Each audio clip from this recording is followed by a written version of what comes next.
Hey everyone, I'm meteorologist Mark Collins. Today we're talking about mangroves and how important they are here around Florida.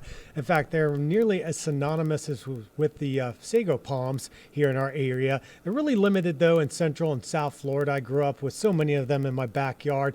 Diving around the Florida Keys, you'd have to drive out in a boat through a thicket of mangroves just to get out into the Florida Bay.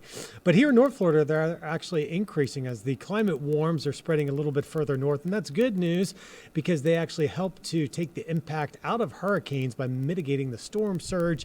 It absorbs a lot of that high water and also is a pretty good carbon sink for absorbing carbon dioxide in the oceans. I've written many times about that on News4JAX, how they're moving closer to the area, the benefits. But what's interesting is the story that I posted today, how the moon's wobble impacts the growth of mangroves. Very interesting. We certainly like to see more mangroves. They're in the temperate, subtropical, and tropical waters. But, if we get those to grow a little bit more, hey, that would be a good news. And the moon is actually doing that on an 18-year oscillation. When it floods the waters with more higher tides, that water can reach deeper into the land, and it tends to increase the canopy of the mangroves.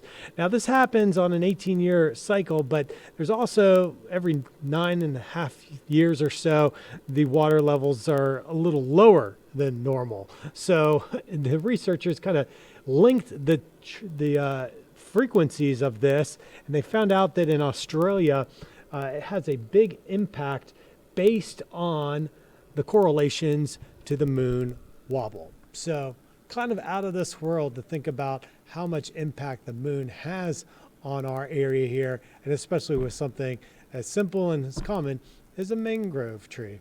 All right, so if you're interested, news4jax.com. You can read all about it, and maybe you'll get into an internet hole and read more stories. Or you can watch us on Channel 4, the local station, where we'll constantly be giving you the best weather forecasts. Enjoy.